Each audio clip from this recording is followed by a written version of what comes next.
بڑھ جاتی ہے ایک ہی شے کو کھاتے ہوئے۔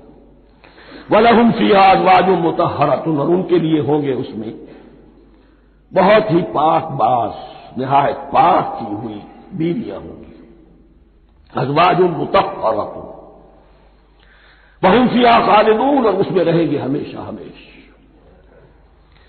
یہ تو تین جو اصول ہیں دین کے دعوت ایمان، توحید اور رسالت اور معاد، ایمان باللہ، ایمان بالرسول، ایمان بالآخرہ۔ اب ذرا کچھ ضمنی مسائل ہیں کہ جو بعض کفار کی طرف سے، بعض معتزلین کی طرف سے پیش ہوتے تھے، وہ کبھی بھی اس چیلنج کا مقابلہ تو نہ کر سکے، میدان میں تو نہ آ سکے۔ یہ بالکل ایسی بات ہے جیسے کسی مصور کی تصویر پر اعتراض کرنے والے تو بہت تھے۔ جب کہا گیا کہ ذرا یہ لیجیے قلم، اس کو ٹھیک کر دیجیے، یہ برش آپ کے ہاتھ میں دیتا ہوں، اب سب پیچھے ہٹ گئے۔ تو کوئی صورت قرآن کے مقابلے میں لانا وہ تو ان کے لیے ممکن نہیں تھی، لیکن ادھر ادھر سے اعتراضات کرنے کے لیے جو زبانیں کھلتی تھی ان میں سے ایک اعتراض نقل کیا جا رہا ہے۔ وہ یہ تھا کہ وہ کہتے تھے کہ قرآن مجید میں مکھی کی تشبیہ آئی ہے، یہ تو بڑی حقیر سی ہے، اعلیٰ کلام ہو اور اعلیٰ متکلم ہو وہ ایسی حقیر چیزوں کا تذکرہ نہیں کرتا۔ بیت العنکبوت مکھی کا بھی ذکر ہے قرآن میں، اتنی حقیر شے کا، یہ کوئی اعلیٰ کلام نہیں۔ اس کا جواب دیا جا رہا ہے کہ اصل میں کہیں تشبیہ بیان کرنی ہے، تمثیل بیان کرنی ہے، تو دیکھنا یہ کہ جس شے کے لیے تشبیہ دی جا رہی ہے اس کی مناسبت والی شے ہو۔ شے کوئی بہت حقیر ہے تو کسی عظمت والی شے سے آخر کیسے تشبیہ دی جائے گی؟ وہ تو کسی حقیر شے سے ہی تشبیہ دی جائے گی تو جو اصل مقصد ہے تشبیہ کا وہ پورا ہوگا۔ ان اللہ لا یستحیی ان یضرب مثلا ما بعوضۃ فما فوقہا، اللہ تعالیٰ کو تو اس میں کوئی جھجک نہیں ہے، کوئی شرم نہیں ہے کہ وہ مچھر کی مثال بیان کرے، تو اس سے اوپر، اب یا فوقہا میں دونوں معنی ہو جائیں گے، یعنی کمتر اور حقیر ہونے میں اس سے بھی بڑھ کر، یا یہ کہ اس سے اوپر کی کوئی شے اس کی مثال دینے میں اللہ کو کوئی جھجک نہیں، اس لیے کہ مکھی بھی بہرحال مچھر سے تو ذرا بڑی شے ہے۔ اس معنی میں بھی ہو سکتا ہے فوقہا، اور فوقہا اس معنی میں بھی کہ اس سے بھی حقیر ہونے میں اس سے بھی بڑھ کر۔ فَأَمَّا الَّذِينَ آمَنُوا فَيَعْلَمُونَ أَنَّهُ الْحَقُّ مِن رَّبِّهِمْ، تو جو لوگ صاحب ایمان ہیں وہ جان لیتے ہیں کہ یہ حق ہے ہمارے رب کی طرف سے۔ وَأَمَّا الَّذِينَ كَفَرُوا، اور جنہوں نے کفر کیا ہے، فَيَقُولُونَ مَاذَا أَرَادَ اللَّهُ بِهَذَا مَثَلًا، یہ کیا مثال اللہ نے دی، کیا ارادہ ہوا اللہ کا اس مثال کے ذریعے سے؟ دانت بہت چڑھا رہے ہیں، اعتراض کر رہے ہیں۔ اب جو آ رہا ہے اگلا جملہ وہ ہے بہت اہم، یضل بہ کثیرا ویہدی بہ کثیرا، اسی کے ذریعے سے اللہ بہتوں کو ہدایت دیتا ہے اور اسی کے ذریعے سے بہتوں کو گمراہ کرتا ہے۔ معلوم ہوا کہ ہدایت اور گمراہی اور ہدایت اور ضلالت انسان کی سبجیکٹو کنڈیشن کے اوپر دار و مدار ہے اس کا۔ آپ کے دل میں خیر ہے، بھلائی ہے، نیت صحیح ہے، طلب ہدایت، طلب علم، اس میں آپ سچے ہیں، آپ کو ہدایت مل جائے گی۔ دل میں زیغ ہے، کجی ہے، نیت میں ٹیڑھ ہے، فساد ہے، تو اسی کے ذریعے سے اللہ آپ کی گمراہی میں اضافہ کر دے گا۔ یضل بہ کثیرا ویہدی بہ کثیرا، لیکن اللہ کا یہ کسی کو ہدایت دینا اور کسی کو ضلالت دینا الٹپ نہیں ہے، کسی قاعدے اور قانون کے بغیر نہیں ہے۔ وما یضل بہ الا الفاسقین، نہیں گمراہ کرتا وہ اس کے ذریعے سے مگر صرف سرکش لوگوں کو، جن میں سرکشی ہے، تعلی ہے، تکبر ہے، اور ان کے اوصاف کیا ہے؟ الذین ینقضون عہد اللہ من بعد میثاقہ، جو توڑ دیتے ہیں اللہ کے ساتھ کیے ہوئے عہد کو، اور سب سے بڑا عہد یہ سورہ اعراف میں چل کر آئے گا، عہد الست۔ عالم ارواح میں ہم عہد الست کر کے آئے، الست بربکم قالوا بلا، کیا میں ہی نہیں ہوں تمہارا رب؟ تمام ارواح نے میں بھی تھا، آپ بھی تھے، سب تھے، کل انسان، جتنے انسان دنیا میں آج تک آ چکے ہیں وہ بھی تھے، اور جو آنے ہیں ابھی قیامت تک وہ بھی تھے، لیکن تھے صرف ارواح کی شکل میں، جسم نہیں تھے۔ اور یہ میں آپ کو بتا چکا ہوں، مکمل وجود ہے انسان کا روحانی وجود. اولاً تخلیق اس کی ہوئی تھی، اسی سے آگے چل کر ایک بہت فلسفے کا بہت گہرا مضمون آ رہا ہے آگے چل کر. وہ جو عہد الست بربکم قالوا بلا، انہوں نے اس عہد کو توڑا، اللہ کو اپنا مالک اور خالق اور اپنا حاکم جاننے کی بجائے خود حاکم بن کر بیٹھ گئے. الیس لی ملک مصر، کیا مصر کی بادشاہی میری نہیں ہے؟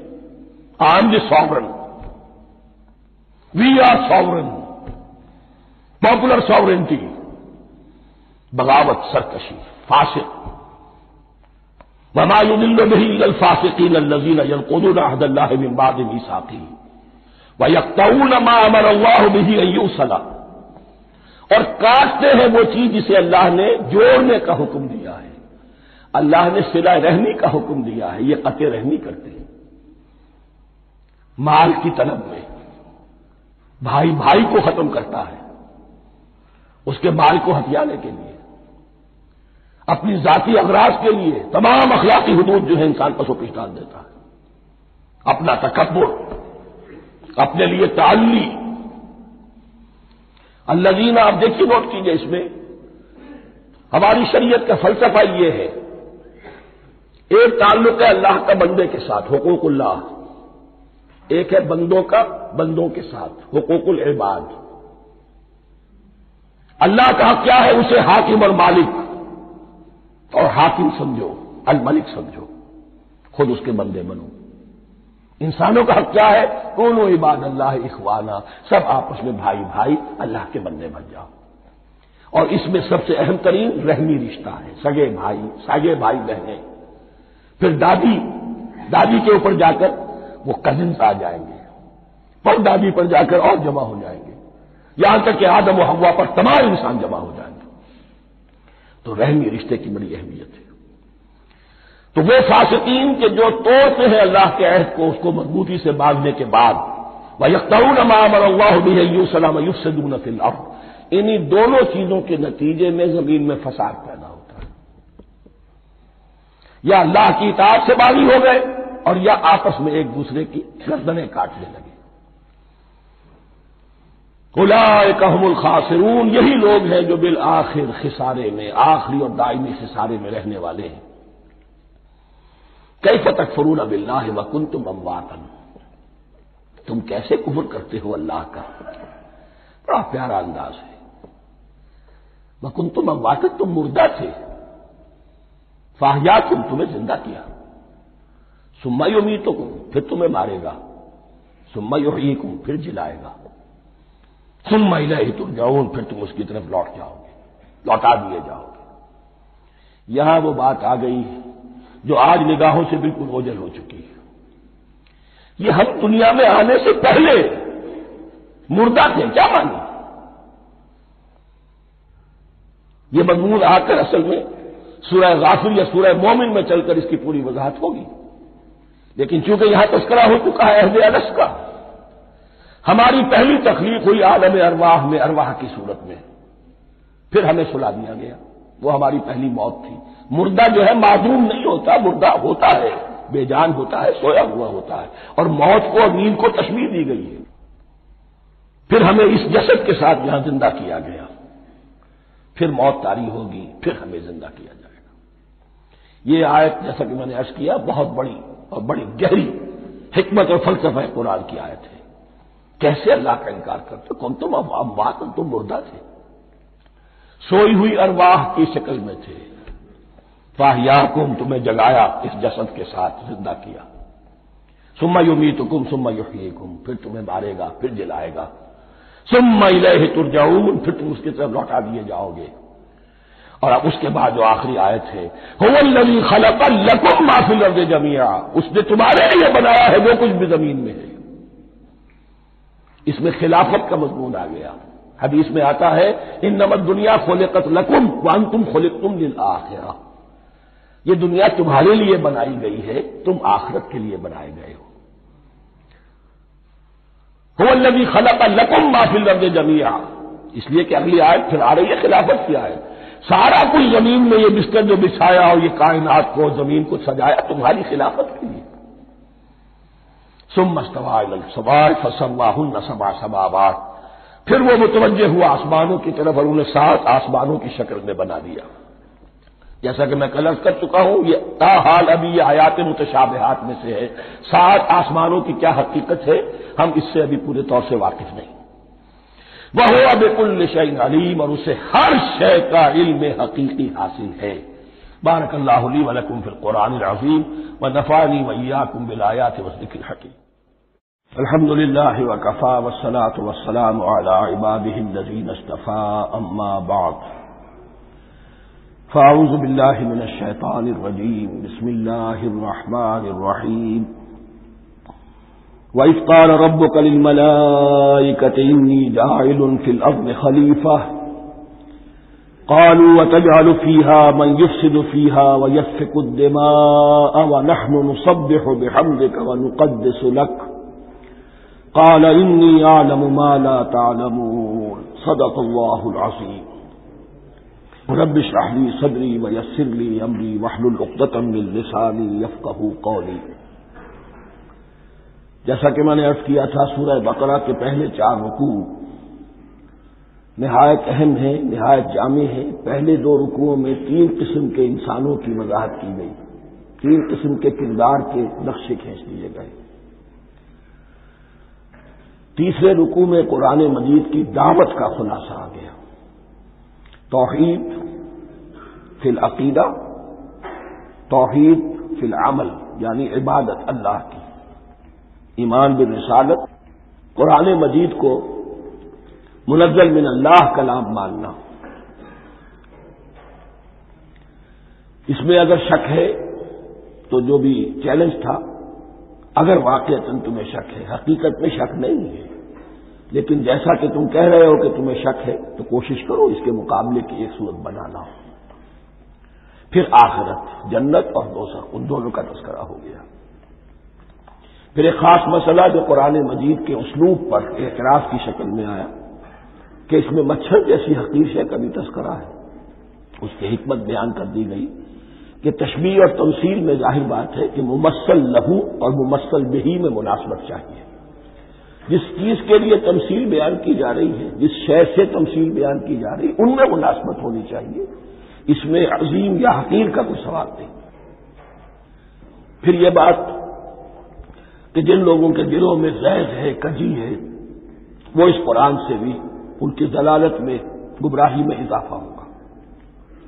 جو لوگ طالب حق ہیں ان کو یہ قرآن مجید ہدایت دے گا، اور کن کو اللہ گمراہ کرتا ہے؟ جو سرکش ہے، جو نمبر 1 اللہ سے جو عہد کر کے دنیا میں آئے تھے اس کی خلاف ورزی کر رہے ہیں اور صلہ رحمی کے بجائے قطع رحمی کرتے ہیں۔ اس کے بعد ایک بہت اہم فلسفیانہ بات آ گئی، اور اسی کے ضمن میں نے اصل میں یہ ساری بات دہرائی ہے۔ میں نے کہا تھا کہ یہ بات واضح ہوگی آگے جا کر سورہ غافر میں۔ پھر ذہن میں لائیے کہ جب یہ سورت نازل ہوئی ہے، سورہ غافر نازل ہو چکی تھی، لہذا یہاں اجمالی تذکرہ ہے، وہاں تفصیلی تذکرہ ہے۔ اہل جہنم کا قول نقل ہوا ہے، ربنا امتنا اثنتین واحییتنا اثنتین فاعترفنا بذنوبنا فهل الى خروج من سبیل۔ اے اللہ، تو نے 2 مرتبہ ہم پر موت وارد کی، 2 مرتبہ ہمیں زندہ کیا، اب ہم نے اپنے قصور تسلیم کر لیے، تو اب یہاں سے بھی کوئی اور مرحلہ ہے یا نہیں؟ یہاں سے نکلنے کا بھی کوئی راستہ ہے یا نہیں؟ اس سے حقیقت یہ واضح ہوئی، انسان کی تخلیق اول ہوئی عالم ارواح میں، صرف ارواح کی حیثیت سے، اور حدیث میں آتا ہے الارواح جنود مجندہ، لشکروں کی شکل، تمام انسان، ان سے عہد لیا گیا الست بربکم قالوا بلی، پھر سلا دیا گیا ارواح کو۔ یہ گویا کہ پہلی موت تھی جو ہم گزار آئے۔ پھر عالم خلق کا مرحلہ آیا، عالم خلق میں یہ تناسل کے ذریعے سے رحم مادر میں جب ایک جنین تیار ہوتا ہے تو ایک حدیث ہے حضرت عبداللہ ابن مسعود سے، 4 مہینے کا جب جنین ہو جاتا ہے تو اس کے بعد وہ روح لا کر اس میں پھونک دی جاتی ہے، یہ گویا کہ احیاء اولا ہو گیا، پہلی مرتبہ کا زندہ کیا جانا، پہلی موت کی نیند سے جگا دیا گیا۔ اے تازہ واردان بساط ہوائے دل، اب ہم اس دنیا میں اس جسد کے ساتھ زندہ ہوئے، اب پھر موت آئے گی، جسد یہی چلا جائے گا جہاں سے آیا تھا، روح جہاں سے آئی تھی وہاں واپس جائے گی۔ ثم یمیتکم ثم یحییکم ثم الیہ ترجعون، پھر تمہیں اللہ کی طرف لوٹا دیا جائے گا۔ یہ ہے بہت گہرا نقطہ فلسفہ دین کا۔ اس کے بعد مضمون شروع ہو رہا ہے خلافت کا، جس کا اجمالی جو ہے تذکرہ تیسرے رکوع کی آخری آیت میں آ گیا۔ هو الذی خلق لکم ما فی الارض جمیعا، زمین میں جو کچھ ہے اے انسانوں تمہارے لیے پیدا کیا گیا۔ اسی کے ساتھ جڑتا ہوا مضمون اب خلافت کا آ رہا ہے۔ وَإِذْ قَالَ رَبُّكَ لِلْمَلَائِكَةِ إِنِّي جَاعِلٌ فِي الْأَرْضِ خَلِيفَةً، اور یاد کرو جب کہ کہا تھا تمہارے رب نے فرشتوں سے، میں بنانے والا ہوں زمین میں ایک خلیفہ۔ اب خلیفہ کی حقیقت کو سمجھیے، خلیفہ کسے کہتے ہیں؟ نائب۔ عام طور پر لوگوں کو مغالطہ ہوتا ہے کہ خلیفہ جانشین جو ہے وہ تو کسی کے موت کے بعد ہوتا ہے، زندگی میں تو نہیں ہوتا۔ لیکن یہاں اصل میں ہمارے لیے بہت آسان ہے، انسان کی جو اصل حقیقت ہے اس دنیا میں اس کو سمجھنے کے لیے یوں سمجھیے کہ ہم آج سے 50 سال پہلے انگریز کے غلام تھے، ہمارا بادشاہ یا ملکہ انگلستان میں تھا یا تھی، دہلی میں وائس رائے ہوتا تھا۔ وائس رائے کا کام کیا ہے؟ جو حکم آیا ہے ہز میجسٹیز گورنمنٹ کا یا ہر میجسٹیز گورنمنٹ کا جو حکم آیا ہے بلا چون و چرا، بغیر کسی تغیر اور تبدل کے نافذ کرے۔ ہاں جہاں کوئی حکم وہاں سے نہیں ہے تو یہاں کے حالات میں بہترین اپنی رائے قائم کرے، غور و فکر کرے، یہاں کی مصلحتیں کیا ہے، جو چیز بھی امپائر کی مصلحت میں ہو اس کے مطابق فیصلہ کر سکتا ہے۔ بین ہی یہی رشتہ ہے، اللہ ہے لیکن اللہ نے اپنے آپ کو غیب کے پردے میں چھپا لیا ہے۔ زمین پر انسان ہے، اب انسان کا کام یہ ہے جو ہدایت آ رہی ہے اللہ کی طرف سے اس پر تو بے چون و چرا عمل کرے۔ جہاں کوئی ایکسپریس ہدایت نہیں ہے، کوئی واضح ہدایت نہیں ہے، وہاں اپنے بیسٹ ججمنٹ کو ایکسرسائز کرے، اسی کا نام اجتہاد ہے۔ غور و فکر کرے، سوچے، اور جو بات روح دین کے زیادہ سے زیادہ مطابقت رکھنے والی ہو اس کو اختیار کرے۔ بین ہی یہی رشتہ ہے در حقیقت رشتہ خلافت کہ جو اللہ اور انسان کے مابین ہے۔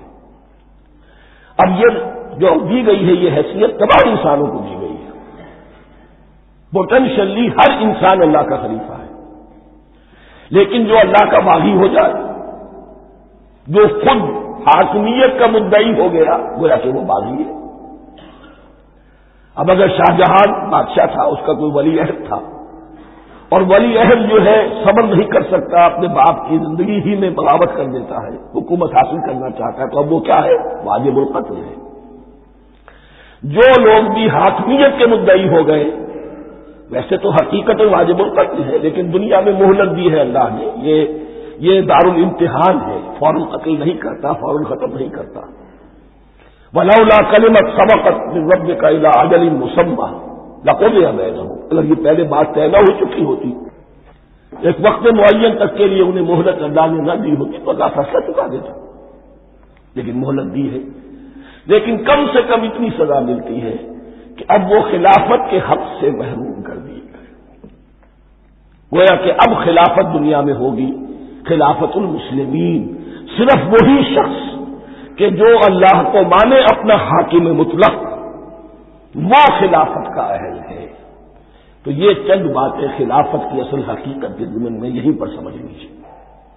وَإِذْ قَالَ رَبُّكَ لِلْمَلَائِكَةِ إِنِّي جَاعِلٌ فِي الْأَرْضِ خَلِيفَةً قَالُوا أَتَجْعَلُ فِيهَا مَن يُفْسِدُ فِيهَا وَيَسْفِكُ الدِّمَاءَ وَنَحْنُ نُسَبِّحُ بِحَمْدِكَ وَنُقَدِّسُ لَكَ۔ اور یاد کرو جبکہ تمہارے رب نے کہا تھا فرشتوں سے کہ میں زمین میں خلیفہ بنانے والا ہوں، تو انہوں نے کہا کہ کیا تو بنائے گا اس میں جو فساد مچائے گا اس میں اور خونریزی کرے گا۔ وَنَحْنُ نُسَبِّحُ بِحَمْدِكَ وَنُقَدِّسُ لَكَ، ہم آپ کی تسبیح و تحمید اور آپ کی تقدیس میں لگے ہوئے ہیں. قَالَ إِنِّي أَعْلَمُ مَا لَا تَعْلَمُونَ، فرمایا میں جانتا ہوں جو تم نہیں جانتے. اب یہاں سوال پیدا ہوتا ہے کہ فرشتوں کو یہ گمان کیسے ہوا، یہ خیال کیسے ہوا؟ دو رائے ہیں اس میں. ایک تو یہ کہ انسان کی تخلیق سے پہلے اس دنیا میں جنات تھے اور انہیں بھی کچھ اللہ نے تھوڑا سا اختیار دیا تھا اور انہوں نے یہاں فساد مچایا. انہیں پر قیاس کرتے ہوئے فرشتوں نے سمجھا کہ انسان بھی پھر زمین میں فساد مچائے گا، خورے نہیں کرے گا. ایک دوسری اصولی بات یہ کہی گئی ہے کہ خلافت کا لفظ جب استعمال ہوا تو اس کے معنی ہے کہ کوئی نہ کوئی اختیار بھی ملے گا. جنات کے بارے میں خلافت کا لفظ ہی نہیں آیا، انسان کے بارے میں آ رہا ہے. خلیفہ بالکل بے اختیار نہیں ہوتا، جیسا کہ میں نے عرض کیا جہاں واضح حکم ہے تو اس کی تو تنفیذ، جہاں نہیں ہے وہاں اپنی رائے سے جتنا بھی بہتر سے بہتر سوچ سکتا ہو انسان رائے قائم کرے. یہ اختیار جو ہے ظاہر بات ہے جہاں اختیار ہوگا صحیح استعمال ہونے کا بھی امکان ہے، غلط استعمال ہونے کا بھی امکان ہے. اختیار تو بلکہ یہ کہ آپ کا پولیٹیکل سائنس کا تو ایکسیم یہ ہے authority tends to corrupt and absolute authority corrupt absolutely. تو ٹینڈنسی کرپشن کی ہوتی ہے اختیار کے اندر. اس بنا پر انہوں نے قیاس کیا کہ اس میں فساد ہوگا، خوریزی ہوگی. اللہ تعالیٰ نے فرمایا اپنی حکمتوں سے میں خود واقف ہوں، میں کیوں بنا رہا ہوں یہ میں جانتا ہوں، تم نہیں جانتے. وَعَلَّمَ آدَمَ الْأَسْمَاءَ كُلَّهَا، اور اللہ نے سکھا دیے آدم کو تمام کے تمام نام. اب اس میں بھی ایک رائے تو یہ ہے بلکہ اس میں تقریباً اجماع ہے مفسرین کا کہ اس سے مراد ہے تمام اشیاء کے نام، اور تمام اشیاء کے نام سے مراد ہے ان کی حقیقت کا علم. ہیومن نالج جو ہے اگر آپ سے تجزیہ کریں گے تو وہ یہی ہے کہ انسان ایک چیز کو پہچانتا ہے تو اس کے لیے ایک نام رکھتا ہے یا کوئی ٹرم اس کے لیے قائم کرتا ہے. اس نام یا ٹرم اور اس کے حوالے سے، اصطلاح کے حوالے سے بہت سے حقائق کو اپنے ذہن کے اندر محفوظ کرتا ہے. تو گویا کہ ان علمہ آدم الاسماء کلھا تمام نام سکھا دیے. کل مادی کائنات کے اندر جو کچھ وجود میں آنے والا تھا ان سب کی حقیقت سے پوٹینشیل بھی حضرت آدم کو آگاہ کر دیا. یہ پوٹینشیل علم ہے ہیومن نالج، جو ایکوائرڈ نالج ہے، جو انسان کو سم اور بسم اور اپنے اس دماغ کے کمپیوٹر کے ذریعے سے حاصل ہوتا ہے. ایک ہے ریویلڈ نالج جو اللہ وحی کے ذریعے سے بھیجتا ہے. ایک ہے ایکوائرڈ نالج، انسان خود علم حاصل کرتا ہے.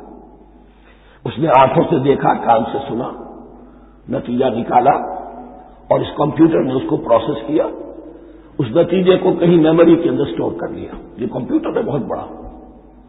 پھر کچھ اور دیکھا، کچھ اور سنا، کچھ چھو کر معلوم ہوا، کچھ چکھ کر معلوم ہوا، کچھ سونگ کر معلوم ہوا، کوئی اور نتیجہ نکلا، اسے وہ پاس میموری کے ساتھ اس کو ٹیلی کیا اور نتیجہ نکالا. اس طرح رفتہ رفتہ ان السمع والبصر والفؤاد کل اولئک کان عنہ مسئولا. یہ ایکوائرڈ نالج تین چیزوں سے انسان کو حاصل ہو رہا ہے، سماعت، بصارت اور یہ عقل، جو فائدہ اخذ کرتی ہے، جو اس کو پروسیس کرتی ہے. اس تمام جو سینس ڈیٹا اس کو مہیا ہوتا ہے سینس آرگن کے ذریعے سے. یہ علم ہے جو پوٹینشلی حضرت آدم کو دے دیا گیا.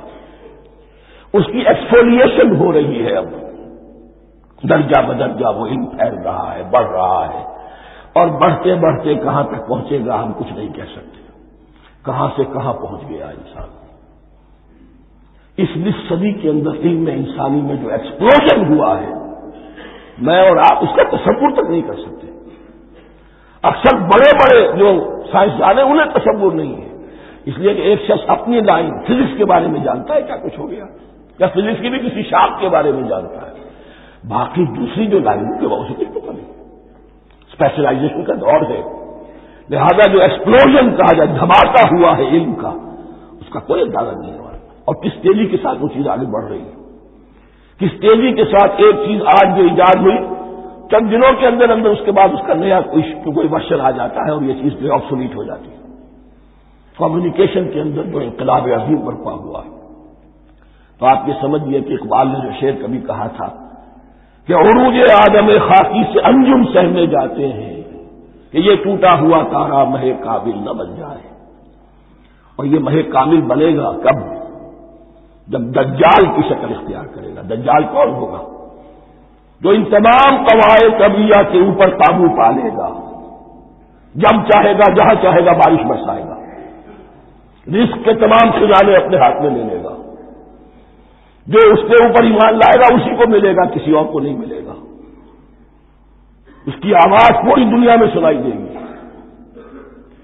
وہ چند دنوں کے اندر پوری دنیا کا چکر لگا دے گا. یہ ساری چیزیں جو حدیث میں دجال کے بارے میں آئی ہے وہ اسی علم آدم ایکوائرڈ نالج کے اس حد کو پہنچ جانا کہ وہ ٹوٹل مسٹریز نیچر کی جو ہے وہ اس پر منکشف ہو جائے اور ان قواعد طبیعہ کو وہ ہارنس کر لے، قابو میں لے آئے اور انہیں استعمال کرے. کبھی جب ہمارے کسی بہت 200-300ویں کوئی پیڑھی میں کوئی ہمارے جد امجد ہوں گے جنہوں نے کوئی چٹان دیکھی کہ گری، پتھر پر پتھر ٹکرایا تو آگ اس میں سے شعلہ نکلا، اس کا یہ مشاہدہ کافی ہو گیا آگ پیدا کرنے کے لیے. پتھروں کو ٹکراؤ آگ پیدا کر لو. یہ اس دور کی سب سے بڑی ایجاد تھی، آگ، انرجی. اب وہ انرجی کہاں سے کہاں پہنچی؟ وہ آگ نے باپ کی شکل اختیار کی، پھر ہم نے بجلی ایجاد کی، اور کب کیا ہے ایٹمک انرجی ہے اور ڈبل کیا کیا ہے اللہ عالم. ان تمام چیزوں کا تعلق ہے خلافت ارضی کے ساتھ. لہذا فرشتوں کو جو بتایا گیا وہ یہ ہے کہ آدم کو علم بھی دیا جا رہا ہے، صرف اختیار ہی نہیں دیا جا رہا، علم دیا جا رہا ہے. وَعَلَّمَ آدَمَ الْأَسْمَاءَ كُلَّهَا ثُمَّ عَرَضَهُمْ عَلَى الْمَلَائِكَةِ، پھر ان تمام اشیاء کو پیش کیا فرشتوں کے سامنے. فَقَالَ أَنبِئُونِي بِأَسْمَاءِ هَؤُلَاءِ، اور فرمایا کہ مجھے بتاؤ ان چیزوں کے نام، ان کنتم صادقین، اگر تم سچے ہو. قالوا سبحانك لا علم لنا الا ما علمتنا، انہوں نے کہا پروردگار تو پاک ہے ہر نقص سے، ہر عیب سے، ہر ذوف سے، ہر احتیاج سے، مبرہ ہے، منزہ ہے، اعلیٰ ہے، عرفہ ہے. لا علم لنا الا ما علمتنا، ہمیں کوئی علم حاصل نہیں سوائے اس کے جو تو نے ہمیں سکھا دیا ہے. اس کی تعبیر یہی بہتر معلوم ہوتی ہے کہ ملائکہ کی حیثیت در حقیقت اس کائناتی جو حکومت ہے اللہ کی آفاقی حکومت، اس کے کارندوں کی ہے، یہ اس کے سول سروینٹس ہیں. تو ہر ایک کو صرف اس کے شعبے کے متعلق علم دیا گیا ہے، علم جامع نہیں ہے. تمام چیزوں کا علم یہ معلوم کرنے کی استعداد ان کے پاس نہیں ہے. کوئی فرشتہ فرض کیجیے بارش کے اوپر معمور ہے، کوئی پہاڑوں پر معمور ہے، جس کا ذکر سیرت میں آتا ہے کہ جب طائف میں حضور پر پتھراؤ ہوا ہے تو اس کے بعد ایک فرشتہ حاضر ہوا ہے کہ میں ملک الجبال ہوں، اللہ نے مجھے پہاڑوں پر معمور کیا ہوا ہے. آپ اگر فرمائیں تو جن لوگوں نے آپ کو ستایا ہے، یہ جو طائف جن دو پہاڑوں کے درمیان یہ وادی ہے، ان کو آپس میں ٹکرا دو کہ یہ پس کر اور سرما بن جائے. آپ نے فرمایا نہیں، کیا جب اللہ تعالیٰ ان کی اگلی نسلوں کو ہدایت دے دے. تو فرشتے ہیں، کوئی پہاڑوں پر معمور ہے، کوئی کسی خدمت پر معمور ہے، ان کو علم دیا گیا ہے صرف انہی کی اپنی جو بھی فرائض منصبی ہیں ان کے شعبے سے متعلق، کل نہیں. جامعیت جو ہے علم کی وہ ہے کہ جو حضرت آدم علیہ السلام کو پوٹینشلی دے دی گئی اور جو اب بڑھتے بڑھتے ایک بہت کرامت درخت بن چکا ہے. سبحانک لا علم لنا الا ما علمتنا انک انت العلیم الحکیم. یقیناً آپ ہی کی ذات ہے جو کل کے کل علم کی حامل ہے اور جس کے اوپر حکمت بھی، جس کی حکمت بھی کامل ہے. باقی تو ہر مخلوق میں سے ہر ایک کا علم ناقص رہے گا. العلیم، کل علم کا جاننے والا تو تو ہی ہے. الحکیم، کل حکمت وہ تو تیرے ہی پاس ہے. قال یا آدم انبئہم باسمائہم، اللہ نے فرمایا کہ آدم ان کو بتاؤ ان کے نام.